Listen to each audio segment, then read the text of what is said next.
नमस्कार दोस्तों, आप सभी का स्वागत है हमारे चैनल द इंडियन एक्सेस में। जैसा कि आपने थंबनेल देखा होगा, हम बात करेंगे इधर 4-5 दिन के घटनाक्रमों के ऊपर, जिसमें सबसे ऊपर हमारा जो मुद्दा है वो राघव चड्ढा जी का आप छोड़कर बीजेपी में जाना और सभापति महोदय का उसको मंजूरी देना, और आपकी इस पर प्रतिक्रिया क्या है। तो दोस्तों, जैसा कि हम लोगों ने देखा है कि सबसे पहला न्यूज़ जो 3-4 दिन से चल रहा है हमारे न्यूज़ चैनलों पर, कि राघव चड्ढा जी ने आपको छोड़ दिया है। और अकेले राघव चड्ढा जी नहीं, साथ साथ उनके 6 और सांसद, यानी कुल 7 सांसद आपको छोड़कर बीजेपी में ज्वाइन कर लिए। जब ये पता चला आपको, तो उनके प्रवक्ता या उनके सांसद संजय सिंह, उन्होंने अपने एक प्रेस कॉन्फ्रेंस में कहा कि वो सभापति महोदय को पत्र लिखेंगे और उस पत्र के माध्यम से इन सभी 7 सदस्यों की राज्यसभा से सदस्यता को कैंसिल करेंगे। परंतु इसी बीच ये जो सदस्यता थी, इसके लिए प्रस्ताव सभापति महोदय के सामने पेश किया गया और इस प्रस्ताव को सभापति महोदय ने मंजूरी दे दी। मंजूरी जिस दिन मिली, राघव चड्ढा जी ने अपना फाइनल रिप्लाई भी दिया। उन्होंने जो भी एलिगेशंस लगाए गए थे उनके ऊपर, उन सभी पर बातें की। इन दिनों में सबसे पहला एलिगेशंस उन पर यह लगाया गया था कि वो बीजेपी का साथ पहले से ही देना शुरू कर दिए थे, जिसकी वजह से वो बीजेपी के लिए कोई भी मुद्दे नहीं उठाते थे, या कहें कि बीजेपी की खुले तरह से विरोध नहीं करते थे। परंतु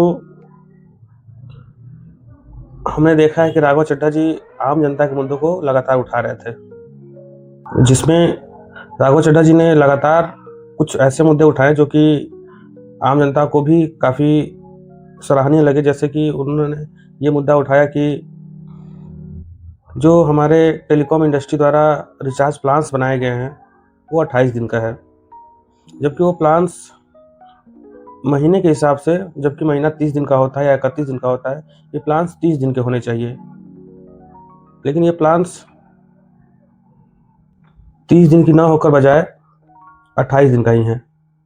तो ये कहीं ना कहीं सही नहीं है, क्योंकि जब हमारा महीना 30 दिन का है तो हमारे प्लान्स 28 दिन के क्यों। और इस हिसाब से अगर एक गणित लगाया जाए तो साल में टोटल 12 महीने होते हैं और रिचार्ज में टोटल 13 करने होते हैं। तो ये काफ़ी सराहनीय मुद्दा था।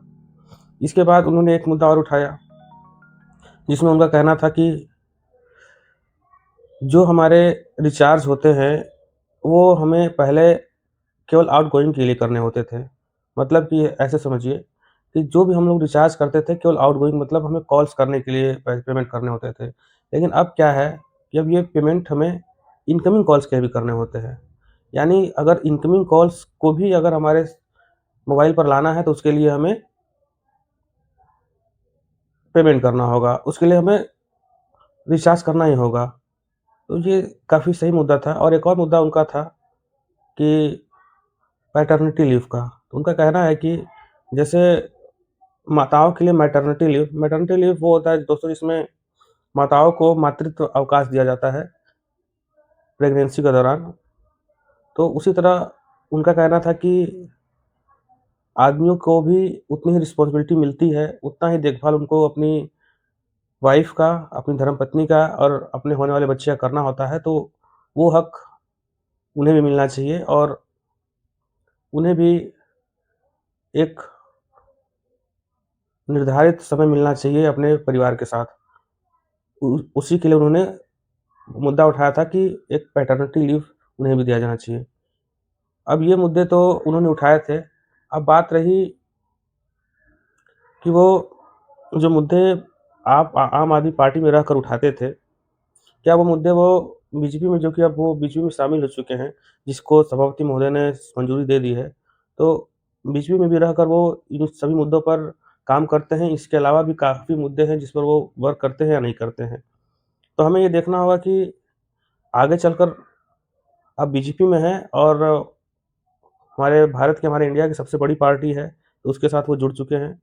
और इस पार्टी के साथ जुड़ने के बाद जो भी मुद्दे वो उठाएँगे, तो उसका सॉल्यूशन भी वो काफ़ी ईज़ी निकाल सकते हैं, अपने मुद्दों को सही तरीके से सही पटल पर रखकर। तो हमें यही देखना है कि ये सारे मुद्दे फिर से उठाते रहें और उस पर सॉल्यूशन लेकर आते हैं कि नहीं आते हैं।